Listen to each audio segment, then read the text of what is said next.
Bismillahirrahmanirrahim. There are a lot of people making comments about the Na'al-i Sharif. Can you explain the meaning of it and the colors? I hope they're good comments. Because if you're making stupid, ugly comments about Na'al-i Sharif, angels may curse you. Because the Na'al-i Sharif, the Na'al-i Sharif meaning the sandal, the honorable sandal, the sandal of the Prophet ﷺ. This is what it means. If you're insulting anything and making fun and mocking anything belonging to the Prophet, in reality, you're out of faith already. Your faith is gone. You know how careful the people were in the past? To even express your own opinion about what the Prophet likes or doesn't like, there is a heavy penalty for that, according to Sharia. There is a heavy penalty. If you are giving an opinion to what Prophet is liking or not liking, something especially that is opposite of that. There was once a wazir. He was sitting with the Sultan. And the Sultan ﷺ, the Sultan was eating squash. Okay? And he likes it because the Prophet likes to eat it. But he's eating the squash. Sometimes the Sultan makes the people around him to be so comfortable to forget that it's a Sultan, just one of them too. Shaykhs to do that too. But a lot of people, they mistake then that time when the Shaykh comes down to their level, they think their Shaykh is their buddy. Then later they start to attack and insult and do so many things to their Shaykh, they're going to get heavy punishment because of that. So, and the Sultan is saying, eating the squash, asking his wazir. He's saying, what do you think? I like the squash. You like the squash? He says, to tell you the truth, I don't like it too much. Sultan stopped eating. He called the executioner and he says, take this wazir and cut his head off. How dare he not like something that the Prophet likes? This is Islam. This is respect. This is another scholar and a saint, king size.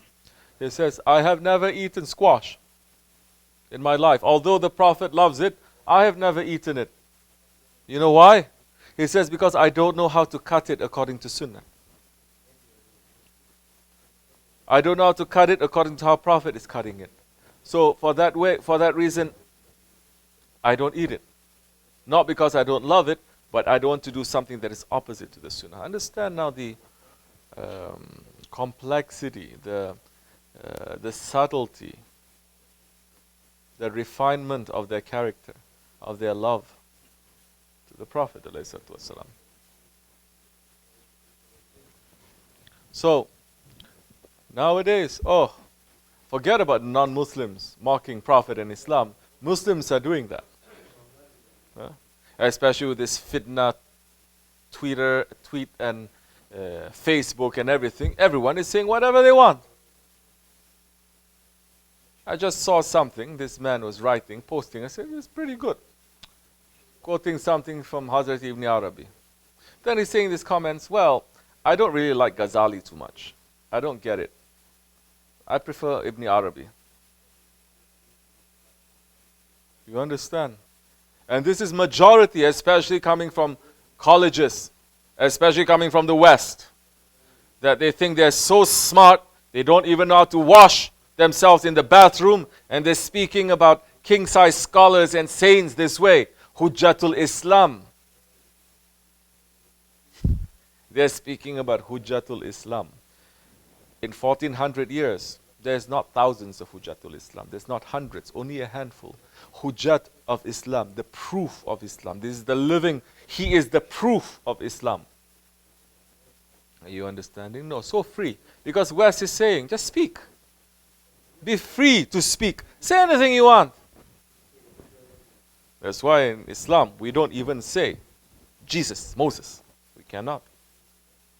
We have to say Isa alayhi salam, Musa alayhi salam, Nabi, You see, a prophet is not your father, he's not your buddy.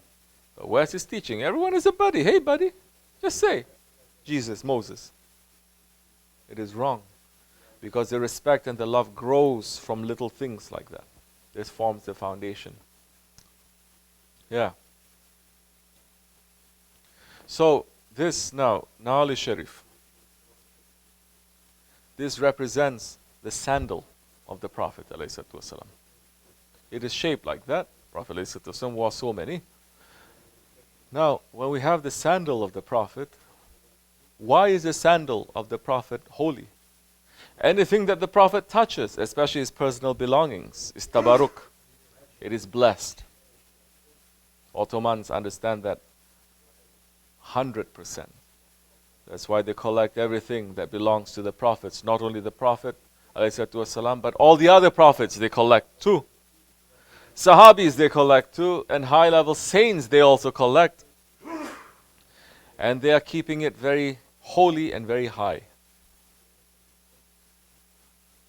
Wahhabis saying, you're worshipping to these things. No, we're not worshipping.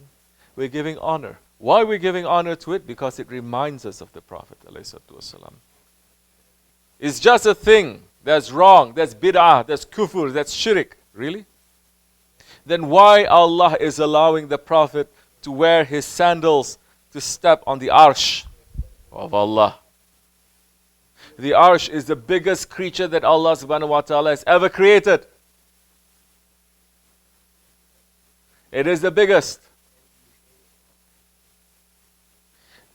Just the angels carrying the arsh, 4. In the day of judgment there's going to be 8. 4 of them carrying. Just to give you an idea, they asked Holy Prophet ﷺ about the arsh of Allah. The arsh of Allah was created to show Allah's power and magnificence. It's not as these foolish Wahhabis are saying the arsh is for Allah to sit down on the arsh. No, Allah is not contained in time or space. And Allah does not need to sit down. To give an example of the size and the power of the arsh, the Sahaba Kiram asked the Holy Prophet ﷺ, arsh or throne of Allah. The angel that carries it, Holy Prophet is saying, from his ear to his shoulder, the distance of that, if a bird were to travel, is going to take 700 years. Traveling. Just from the ear to the shoulder. Imagine now the size of that angel. Imagine 4 angels carrying the arsh. What is the size of that arsh? And Allah subhanahu wa ta'ala is letting the Holy Prophet ﷺ not even to step on the arsh with his sandals, but even to enter into divine presence with his sandals. The Holy Prophet says, should I remove? He says, no. My arsh is going to be blessed by the sandals that you are wearing. So say Allah is committing bid'at now. Say Allah is committing shirk. Say Allah is making a mistake. Say Allah is... You understand? This is a matter of love. If your heart is dry, is dead, you will never understand love. If you understand love, you know, then you're going to love everything about that one. So, the Na'al-i Sharif, the honorable, the holy sandals, we are putting it next to our heart to show that of our love of the Prophet ﷺ. And also because he's wearing the shoes, his footsteps, we want to be following in his footsteps. And if his sandals is blessing the arsh, then we are asking for his sandals also to bless our heart and our head. That's why we put it on top of our heads. We are not Europeans to put gold and silver on top of our heads. We're putting our funeral shroud on top of our heads and pulling the Holy Prophet ﷺ's sandal. And the feather, it is a symbol of our servanthood. To put it there. Hazrati Anas ibn Malik. He is also known as the sandal keeper of the Prophet ﷺ. And when the Prophet ﷺ removed his sandals to go and pray, he takes it, he kisses it, and he puts it on top of his head.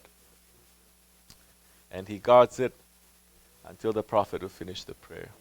Yes, of course, everything that we're doing, there is a lineage, there is a dalil, there is a proof, there is a connection. So, the colors of that is depending. Now, within that structure, you may have some freedom. Because this is artistic representation, you may put different colors in it. They may have different reasons for that. We're not going to get into it too much now. But now, that, if you want Islamic decoration, that is Islamic decoration, but that is a holy decoration. We are not now going to put this sandal, Na'al-i Sharif, now a design on our shirt, or on our pants, or on our shoes, or on our bag. Now, this Na'al-i Sharif, it is not because of this, but because of the holiness that is attached to it. We don't even enter into the bathroom with it. So, that is the reason why we are wearing that. And it is important.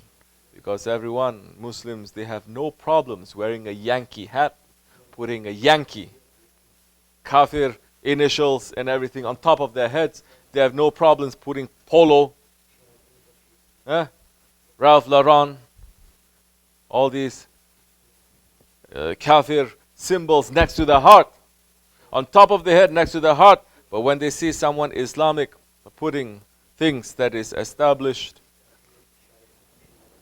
they're saying, what is this? Those ones completely, they're empty heads anyway. Shaitan is whispering and letting them to speak whatever that they want to speak. We should stop, especially in these holy months. Those who don't understand, we explain. Those who just want to make a fitna and to mock and to make fun of it, there's going to be a big punishment coming. There is going to be. May Allah protect us, inshallah.